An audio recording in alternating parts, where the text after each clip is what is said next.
이제 조금 있으면 6.25가 다가옵니다. 실제로 제가 어릴 때는 6.25에 관한 이야기를 참 많이도 했었는데 이제 세월이 훌쩍 흘러서 이제 사람들은 6.25에 대한 이야기를 많이 하지는 않습니다. 근데 6.25에 대한 설교를 하지 않으면 많이 서운해 하시는 분들이 계십니다. 옛날의 그 시절을 기억하는 분들이지요. 실제로 어떤 나라든지 그 나라 자체로 봤을 때 제일 중요한 것은 외적의 침입으로부터 나라를 보존하는 것입니다. 우리가 스스로 힘을 내어서 나라를 지킨다. 이런 개념 자체가 요즘은 상당히 좀 어려운 일이지만 실제로 우리는 나라라고 하는 우리 인간 세상에서 가장 큰 단위 안에서 살고 있습니다. 그래서 어쩔 수 없이 병역의 의무를 짊어진 많은 젊은이들이 군문에서 지금도 시간을 보내고 있습니다. 자유와 또 자기의 욕망들을 억누른 채 영내에 거주하는 것이죠. 그런데 솔직히 말하면 일반 국민들보다도 왕이라든지 대통령이라든지 이런 사회 지도층들이 나라의 존재와 존립에 대해서 더 크게 관심을 가져야 합니다. 왜냐하면 그들이 왕이고 대통령이고 지도자인 이유가 나라의 존재 때문이기 때문입니다. 말이 좀 됩니까? 나라가 존재하기 때문에 왕이나 대통령이나 지도자들이 존재할 수 있다는 것을 안다면, 그렇게 생각한다면 일반 국민들보다도 이 사람들이 그 나라를 지키는 일에 최선을 다해야 될 것입니다. 그런데 우리나라는 안타깝게도 그렇지 못한 경우가 많이 있었습니다. 돈이 많은 사람들, 그리고 직위가 높은 사람들 가운데서 상당히 문제점을 많이 노정시킨 경우가 있습니다. 근데 오늘 우리 본문의 이 사울을 보면 이 사람은 왕이에요. 왕이 그 당시에 어떤 역할을 해야 되느냐면 외적의 침입으로부터 하나님의 백성들을 지키고, 그리고 내적으로는 하나님의 계명을 백성들이 잘 지키도록 감시, 감독 또는 권면, 권장 이렇게 하고, 또 하나님의 뜻대로 이 나라를 다스릴 때 뭔가 좀 하나님의 법에 어긋나는 자들은 벌을 줘가지고 이 사람들이 다시 회개하고 하나님의 품으로 돌아오도록 하는 것, 이게 다시 말해서 하나님의 정의를 이 땅에 펼치는 것을 가장 큰 왕의 임무로 생각했습니다. 그런데도 불구하고 처음으로 왕이 된 사울은 이제 그의 생각이 변했어요. 하나님의 뜻대로 이 땅에 하나님의 정의를 펼친다고 하는 기본적인 이 목적에서 완전히 달라져가지고 자기의 이익, 그러니까 왕자리를 지킬 수 있으면 이 나라의 안위 자체는 전혀 안정에도 없는 그런 졸렬한 사람들이 되고 말았습니다. 우리나라도 그런 사람들이 많이 있었어요. 선조, 그 임진왜란이 일어나서 가장 단시간 내에 그 의주로 도망가가지고 열심히 싸운 자기 아들 광해군을 질투했던, 그리고 군대를 이끌고 외적을 무찌른 이순신 장군을 질투했던 그런 사람. 심지어 의병장들을 전부 다 반란 혐의로 엮어가지고 다 죽였던 사람. 정말 졸렬한 끝판왕이라고 할 수 있습니다. 그 다음에 인조. 너무 조잡하죠.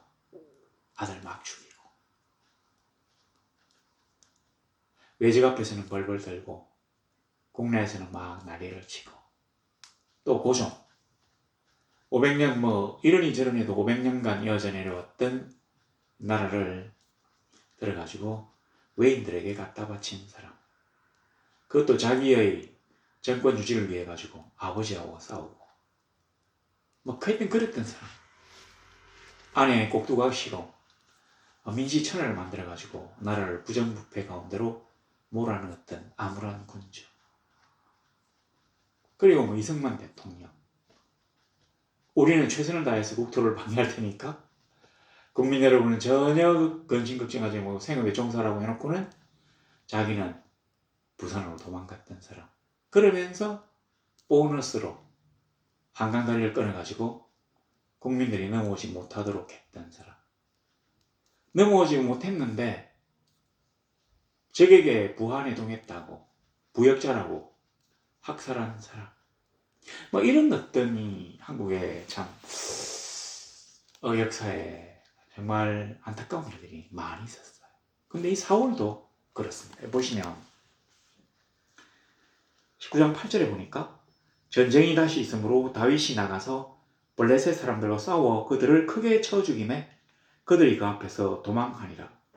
9절에 사울이 손에 단창을 가지고 쭉 해가지고는 10절에 사울이 단창으로 다윗을 벽에 박으려 하였으나 도피하매. 자, 그러니까 보세요. 이 다윗과 사울이 어떻게 만나게 되었습니까? 골리앗이라고 하는 이 그리스의 챔피언, 이 블레셋의 챔피언을 갖다가 아무도 꺾을 수 없어가지고 자기가 죽어있던 이스라엘 군대를 위해서 이 블레셋의 챔피언 골리앗을 꺾은 이 기회로 이 두 사람이 만나게 되었어요. 사울이 너무 답답해가지고 이 나라를 보존하려고 하면 저 골리앗을 꺾어야 되는데 아무도 꺾을 사람이 없었기 때문에 너무 암담한 나머지 뭐 나라의 절반과 공주를 준다. 뭐 이까지는 아닌데 자기의 공주를 주고 그 아비의 집에 세금을 면제해주고 뭐 어쩌고 돈을 주고 뭐 이런 포상을 내걸었던 적이 있었어요. 그때 소년 다윗이 골리앗을 물리침으로 이 두 사람이 만나게 됩니다. 그리고 쭉 나가다가 결국은 이 다윗이 왕의 사위가 되는 거죠. 미갈이라고. 사울의 뭐 첫째들은 아니고 둘째인지 뭐 그 밑으로 되는 공주와 결혼하게 됩니다. 근데 이 다윗이 8절에 보니까 블레셋과 전쟁이 다시 있을 때 나가지고 블레셋의 대성을 거둡니다. 여기 보니까 그들을 크게 쳐 죽임에 그들이 그 앞에서 도망하니라. 그러니까 도륙, 대학살극을 벌였다는 얘기입니다. 그 정도로 대성을 거두었어요. 그러면 왕이 나 대신에 전쟁에 나가가지고 내가 이 나라에 대성리를 가져왔기 때문에 너무 감사하다고 얘기해야 될 판인데도 불구하고 이 사람은 다윗의 그 무용과 인기를 질투해가지고 그를 죽이려고 하는 이 질투의 어떤 화신이 되어가지고 지금 다윗을 죽이려고 이 자기가 들고 있던 이 단창, 아마 이 왕이 들고 있던 이 창이 다른 나라로 치면 뭐 왕의 홀이라든지 이 왕홀 이런 거라든지 아니면 왕이 갖고 있는 뭐 권능의 지팡이 뭐 이런 느낌의 단창을 갖고 있다가 그대로 수금을 타고 있는 이 다윗을 향해서 휙 던져가지고 다윗이 그 날아오는 단창을 피했어요. 사실 다윗 입장에서는 이게 한두 번이 아닙니다. 다윗이 항상 이 단창을 피하기 위해서 기민한 동작을 많이 연마했던가 봐요. 옛날에 그 골리앗도 보면 이 단창을 뒤에 쭉 메고 있다가 나와가지고 막 던지고 이렇게 하는 그런 장면이 있거든요. 사울도 지금 다윗을 죽이려고 합니다. 보세요. 자기 나라를, 자기가 왕으로 있는 이 나라를 지키기 위하여 가장 애쓰고 힘써야 되는 사람은 왕이에요. 근데 그 사람을 위해서 블레셋 군대를 물리쳐준 이 다윗을 가장 이뻐하고 칭찬하고 포상해도 모자라는 이 사울이 질투 때문에 다윗을 죽이려고 자기에게 대적하지도 않는 오히려 자기의 광정, 이 미친 병을 갖다가 다스리기 위해서 수금을 타고 있는 사람에게 자기가 들고 있던 왕의 상징인 단창을 던졌다는 얘기입니다. 그리고 그날 밤에 다윗이 도망을 막 가요.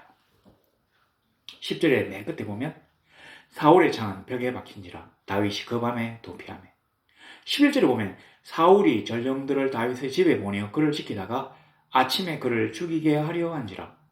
다윗의 아내 미갈이 다윗에게 말하여 이르되 당신이 이 밤에 당신의 생명을 구하지 아니하면 내일에는 죽임을 당하리라 하고 창에서 달아내려요. 그리고 다윗이 한밤중에 창에서 막 이 아내의 도움으로 이 줄에 매달려서 내려와가지고는 도피의 길을 떠나게 됩니다. 어디로 떠날 것인가? 이 사람은 지금 너무 급히 도피한다고 가지고 있는 게 아무것도 없어요. 뭐 돈, 어떤 양식, 여분의 무기 이렇게 하나도 없어요. 그냥 입은 몸 그대로 아무것도 가지 못한 채로 급하게 한밤중에 창문으로 달아 내려져가지고 도망을 가게 됩니다. 이때 다윗은 얼마나 안타까웠을까요? 그는 아마 이렇게 생각했을 수도 있습니다. 하나님, 당신은 지금 어디 계십니까? 나의 아버지요, 나의 산성이시요, 방패와 반석이신 나의 보호자요, 나의 위대하신 전능하신 주요, 당신의 그 보호와 인도가 지금 어디에 있습니까? 라며 한탄했을 수도 있습니다. 그가 자기를 위하여 사울에게 나쁜 짓을 한 게 전혀 없어요. 자기의 최선을 다해서 나라를 지키고 최선을 다해서 골리앗을 물리쳤어요. 아무리 무용이 뛰어난 다윗이지만 자기의 목숨을 담보로 하지 않고 전쟁에서 대성하기가 어렵습니다. 골리앗에 맞서서 그를 물리치기 위해서는 자기의 목숨조차 내어놓아야 했습니다. 그럼에도 불구하고 그는 칭찬과 포상 대신에 질투의 화신에 그 단창에 언제 꿰뚫릴지도 모르는 그런 위기를 막 피하고 또 자기 집으로 자기를 잡으러 오는 그 사울의 병사들을 피해가지고 한밤중에 집에서 뛰쳐나오는 신세가 되었던 것입니다. 오늘 우리도 마찬가지일 수 있어요. 이때가 사실은 그 사무엘이 베들레헴 빈들에서 양을 치고 있던 그 다윗을 불러가지고 왕이 되겠다고 하는 기름을 부은 지가 한 5년이 좀 지난 시점입니다. 굉장히 오랜 기간이에요. 처음에 우리는 하나님과의 언약, 하나님의 약속을 믿고 기쁘고 즐거운 마음으로 이 세상에 나아가서 행행합니다. 하나님이 나의 보호와 인도가 되시기 때문에 나는 지금부터 어떤 일에 처해도 조금이라도 어렵지 않다고 생각하면서 하나님의 보호와 인도심을 믿고 나아갑니다. 그러나 왕이 되겠다고 약속한 지가 벌써 5년이 지났는데 그 하나님은 보이시지 않는 것 같아요.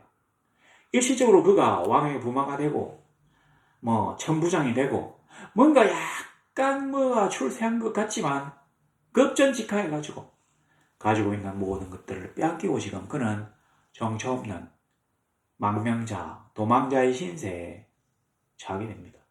이제부터 그는 15년 이상 도망길을 가게 됩니다.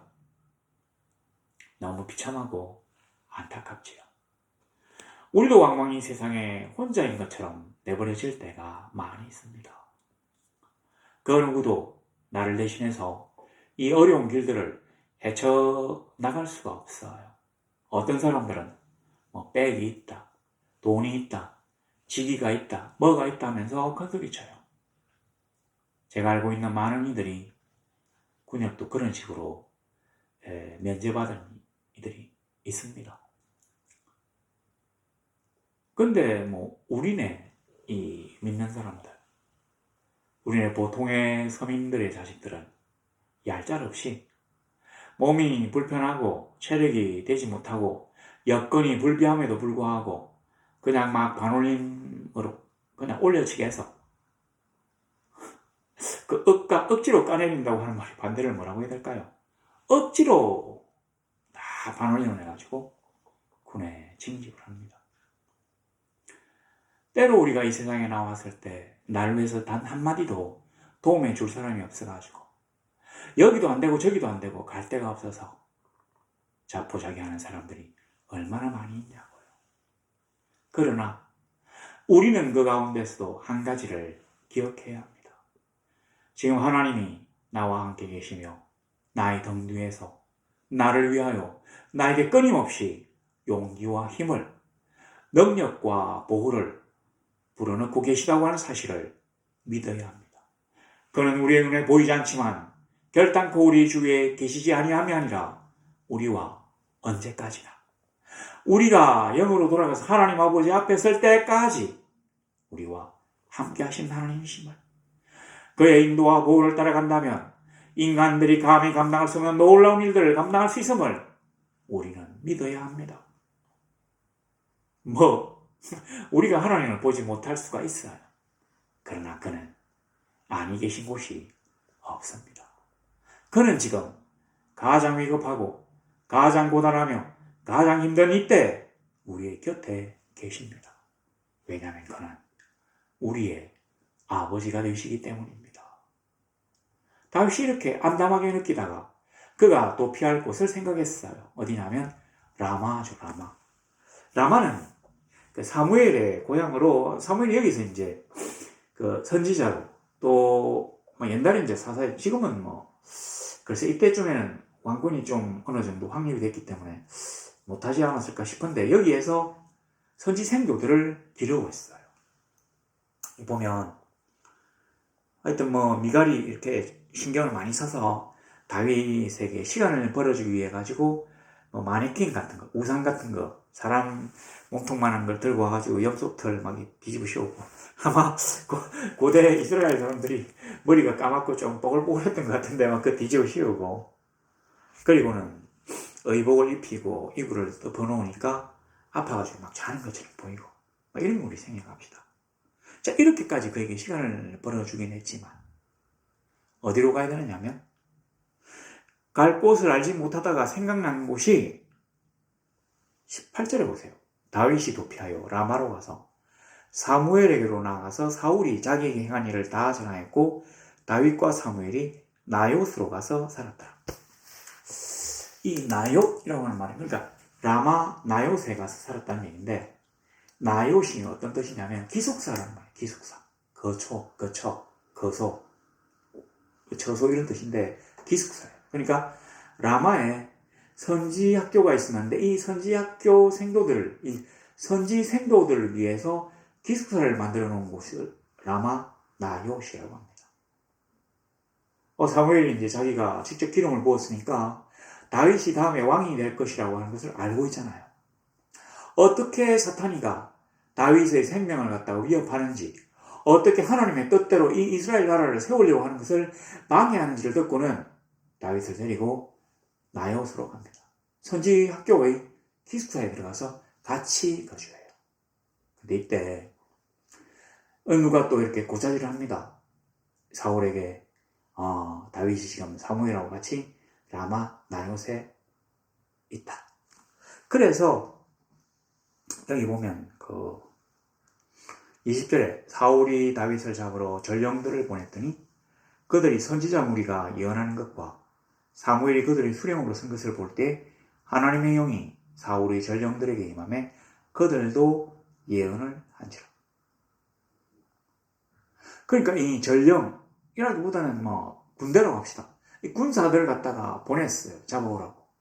그랬는데 그들이 사무엘이 앞에 서서 예언하는 것을 보고는 이 하나님의 영이 임해가지고 예언을 막 같이 합니다.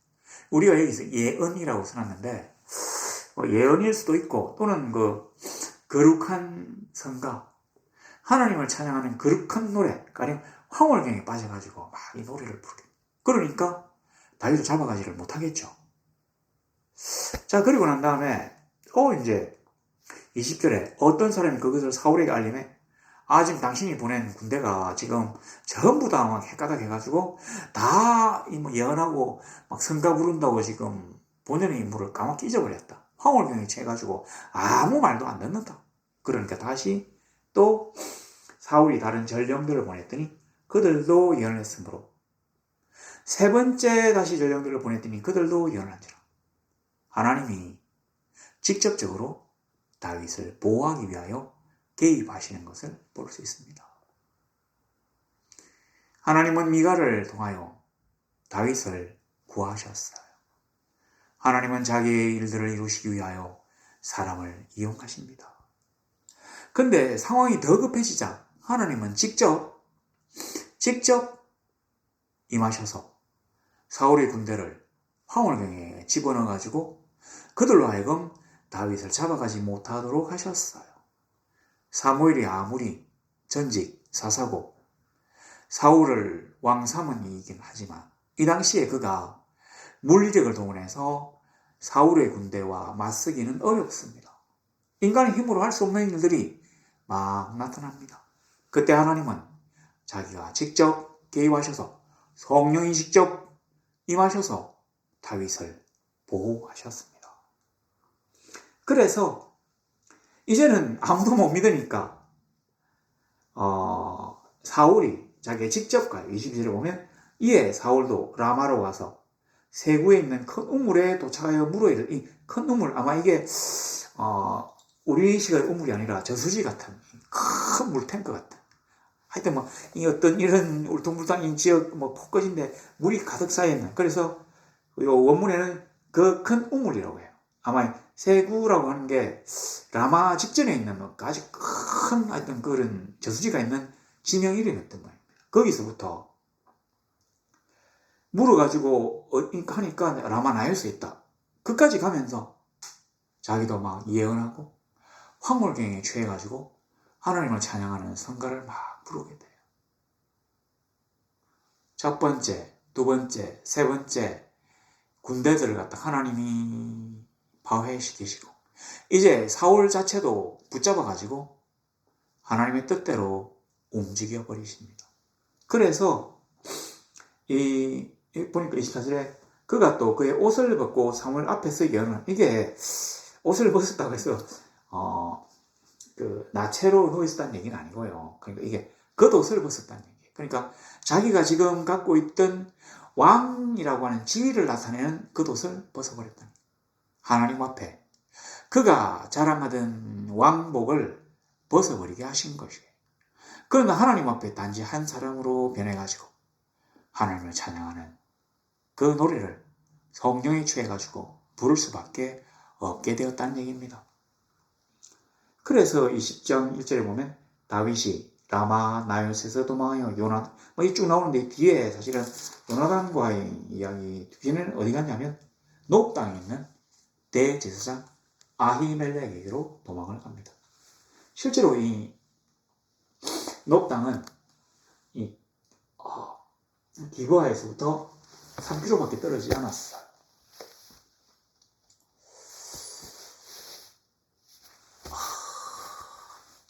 이 3km밖에 떨어지지 않았는데 이 3km밖에 떨어지지 않은, 그러니까 10리도 안 되는 이 라마나요스는 한 4km, 10리, 그 다음에 기브아는 한 3km 정도 이렇게 됐는데 이럴 정도인데도 불구하고 멀리 도망가지 않고 이 10리 안에서 이렇게 막 돌았던 이유는 뭐냐면 그가 아무리 먼 곳으로 간다 하더라도 외국으로 가지 않으면 왕의 손길을 피할 수 없으니까 오히려 하나님에게 피하겠다고 다짐했기 때문입니다. 그래서 사무엘에게로, 사무엘 있는 라마 나요스로, 그리고 대제사장의 성막이 있는 높땅으로 가게 되었다는 얘기입니다. 이 높땅 이야기는 다음에 다시 말씀드릴 기회가 있겠지만 이 말씀들이 우리에게 시사하는 바가 무엇입니까? 내가 지금 아무것도 없고 하나님의 약속은 너무 오랫동안 더디 이루어지지 않고 있음에도 불구하고 내가 세상으로 나아갈 것이 아니라 하나님의 품으로, 하나님 안으로, 하나님의 권능 안으로 들어가야만이 놀라운 일들이 나에게 보호와 위로와 안식이 주어진다고 하는 사실들을 우리가 명심해야 합니다. 그리고 그날 밤 아내의 기지로 집에서 2층 창문에 줄을 매달아 가지고 탈출했던 그 다윗에게 앞뒤 좌우 위를 봐도 캄캄함밖에 없는 그러한 암담한 절망적인 상황인 것 같이 보였던 바로 그 시점부터 다윗은 이제 새로운 나라의 왕이 되기 위한 왕의 길, 긴 여정을 시작하게 되었다고 하는 사실들을 우리가 또한 생각해야 합니다. 그가 사울 밑에서 공주의 남편으로 왕의 부마로 천부장의 지위로 있어봤자 사울이 그 아들 요나단을 제끼고 그에게 왕자리를 물려줄 리가 없어요. 그래서 그는 그에게 주어졌던 그런 지위들을 다 반납하고 하나님이 그에게 요구하시는 대로 나아가야만 했던 것입니다. 근데 그가 지금 당장 군대를 동원해서 적들을 물리치고 다윗의 병정을 낫게 하기 위하여 수금을 타고 공주의 남편으로 다정함을 보이고 백성들의 신망을 얻어가지고 다윗은 만만이라고 칭송을 얻지만 그렇다고 하더라도 그가 결코 왕이 되는 것은 아니에요. 그래서 하나님은 그에게 왕이 되도록 비상적인 방법을 동원하셔가지고 그로 하여금 15년의 긴 왕이 되게 한 여로에 서게 하셨던 것입니다. 우리도 그러한 일들을 깨달을 수 있으면 좋겠습니다. 우리가 지금 당장 살아내기에 급급해가지고 영안으로 멀리 우리를 위한 하나님의 보고와 승리를 보지 못하는 경우가 있어도 우리가 하나님을 믿는다면 그가 나를 결코 이대로 버려두지 않으실 것임을 내가 신뢰한다면 그가 나를 위하여 아름다운 계획들을 가지고 계심을 내가 믿는다면 한 발짝 물러서서 하나님의 나를 위한 섭리가 어디에 있는지를 생각하고 멀리 도망가기를 힘쓰기보다 하나님 안으로 피하려고 해야 한다는 것입니다.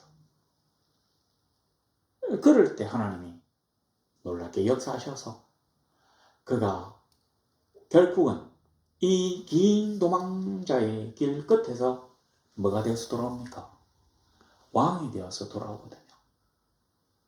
오늘날 수많은 주의 성도들, 또 꿈을 가진 젊은 친구들, 하나님이 나를 위한 아름다운 길들을 예비하고 계신다는 것들을 믿으시길 바랍니다.